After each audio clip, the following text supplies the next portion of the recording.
Benjamin Franklin famously wrote, "An ounce of prevention is better than a pound of cure." If you put in the time and effort early to prepare for your short-termer, you'll eliminate many of the potential difficulties that hosting a short-termer can bring. In this video, I'll give you some tools and pointers to help you prepare well for the arrival of your short-termer. One of your most important tasks in preparing for a short-termer is setting up an accurate budget. This may sound difficult, but we have a great tool and experienced people who can help you do this. After the question, "What will I be doing?"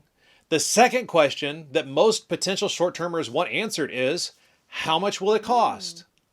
If we can answer this question early, we have a better chance of continuing the conversation with the short-termer. I would encourage anyone who's requesting a short-termer to create a budget that a mobilizing region can use to inform potential short-termers of the costs, even as they're inquiring about serving. These budgets are tremendously helpful for our mobilizing regions to create proper expectations. It's important to know that the sooner you complete the budget for your area, the more time the short-termer will have to raise the necessary funds to come. You'll see a link to a video about setting up budgets for short-termers, but I just want to make a couple of points for you to consider as you work on your budget. The two biggest budget costs for any placement are generally food and housing. Most receiving regions have a fairly standard estimate for food costs, but housing costs can be very specific to each location.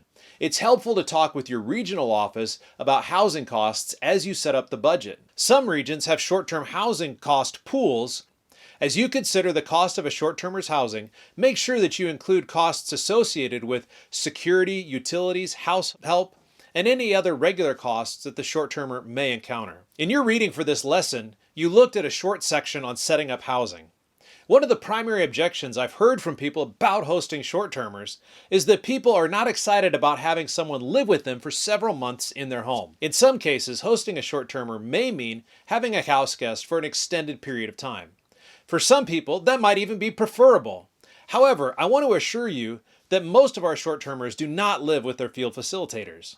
In most situations, our field facilitators can find housing for their short-termers near their location. Finding independent housing for your short-termer will encourage a better connection to the local community, give the short-termer a better sense of what's required to live in the area, and give you space for healthy boundaries. If it's not possible for the short-termer to live independently, then it'll be important to set clear expectations and boundaries with the short-termer.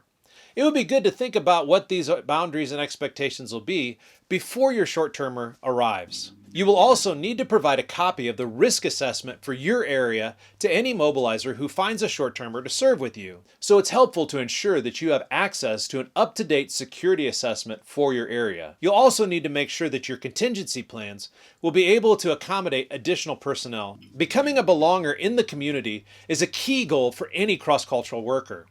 You've spent much of your time working on language and developing relationships with the people that you're serving. We want our short-termers to have the same attitude and experience. Regardless of how long a short-termer will be serving, they should be intentionally working on language acquisition. We know that language acquisition is more than just mastering the language. It's at the heart of developing relationships and connections with others.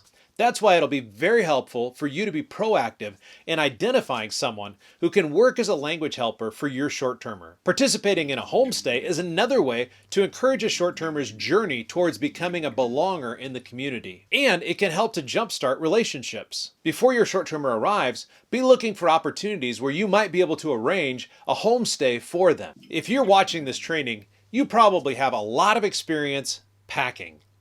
Moving back and forth around the world has probably helped you to learn what things you need to bring and what things just aren't worth the extra weight in your suitcase. Your short-termer will benefit a lot from your wisdom and coaching on what they need to bring and what they should probably just leave at home. Creating a packing list for someone else could be a real challenge. So we've created a form to help you think through how you can coach your short-termer in their packing.